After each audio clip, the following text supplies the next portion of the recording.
ముద్రగడ పద్మనాభం భౌతికాయన అయితే పలువురు అయితే పార్టీలకు అతీతంగా మొత్తం అందరూ కూడా తను కలిసి అలాగే నివాళులు అర్పించినటువంటి పరిస్థితి ఉంది. అలాగే ఎమ్మెల్యే బొలిశెట్టి శ్రీనివాస్ మాట్లాడుతూ సార్ చెప్పండి, ఆయన చనిపోవడం ఏ విధంగా చూడాలంటారు?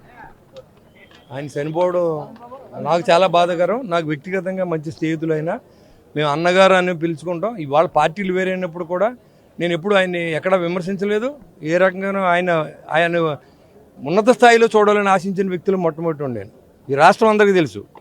కానీ కొన్ని శక్తులు ఉంటాయి పడినవు. అలాంటి పరిస్థితుల్లో ఆయన ఈరోజు మన మధ్య లేరు అని చెప్పడానికి నాకు చాలా బాధగా ఉంది.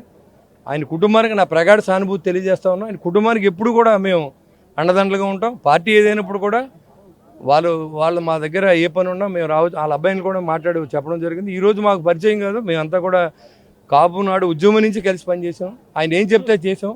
కాబట్టి ఈరోజు మాకు ఆయన పవిత్ర ఆత్మ శాంతి కలగాలని, ఆ కుటుంబానికి మనందరూ తోడుగా ఉండాలని నేను మనస్ఫూర్తిగా కోరుతాను. 2024 ఎన్నికల్లో ఆయన జనసేనలో వచ్చే అవకాశాలు మీరు కూడా మాట్లాడారు. జనసేనకు వస్తారని కూడా అందరూ కూడా భావించారు, మీరు కూడా మాట్లాడారు. చెప్తున్నాను, నేనే తీసుకెళ్ళి మాట్లాడాలనుకున్నాం. ఆయన ఒక చిన్న షరతు విధించారు. అది అలా జరిగింది. అది ఈ లోపల ఆయన వైసీపీ పార్టీకి వెళ్ళారు. ఆయన ఇష్టం వచ్చిన పార్టీలో ఆయనలో తప్పులేదు. మానసికంగా మేమంతా కలిసి ఉన్నాం కాబట్టి ఎప్పుడు ఆ కుటుంబానికి మేము సేవ అవుతాం. బత్తుల బలరామకృష్ణ గారు ఒకసారి మాట్లాడదాం.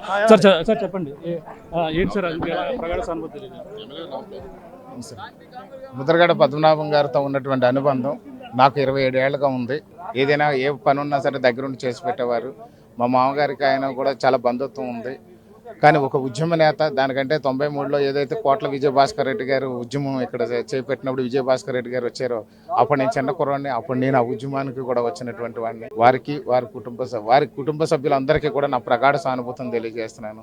వారి కుటుంబ సభ్యులకి ఎప్పటికీ కూడా నా తరఫున, జనసేన పార్టీ తరఫున ఖచ్చితంగా అండగా ఉంటామని చెప్పి తెలియజేస్తున్నాను. రాజకీయ నాయకులు ఆయన నుండి ఏం నేర్చుకుంటే బాగుంటుందని చెప్పుకొస్తున్నారు? అంటే సుదీర్ఘంగా రాజకీయ అనుభవం ఉన్న వ్యక్తి, ప్రజలకు ఉన్నటువంటి సమస్యలు ఉద్యమంగా మార్చి ప్రజా సమస్యలు తీర్చడంలో ముందంజలో ఉన్నారు. కాబట్టి ఖచ్చితంగా ప్రజా ఉద్యమాలు ప్రజలకు అవసరమైనప్పుడు ఖచ్చితంగా చేయాల్సినటువంటి బాధ్యత మన అందరిపైన ఉంటుందని తెలియజేస్తాను. ఇది పరిస్థితి. ఇప్పుడైతే ప్రతి ఒక్కరు కూడా అయితే ఇక్కడికి వచ్చి పార్టీలకు అతీతంగా ఆయనకైతే నివాళులు అర్పిస్తున్నారు. ముఖ్యంగా జనసేన నుంచి అయితే బొలిశెట్టి శ్రీనివాస్ కావచ్చు, అలాగే ఏదైతే మంది ఇక్కడ ఉన్నటువంటి బత్తుల బలరామకృష్ణ కావచ్చు, మొత్తం అందరూ కూడా వచ్చి ఆయనకైతే నివాళులు అర్పించారు. అంటే పార్టీలకు అతీతంగా వచ్చి ప్రతి ఒక్కరు కూడా చూడాలి. మంగళ్య షాపింగ్ మాల్ ఇప్పుడు దిల్సుఖ్ నగర్ మెయిన్ రోడ్ లో జూలై 17న గ్రాండ్ ఓపెనింగ్.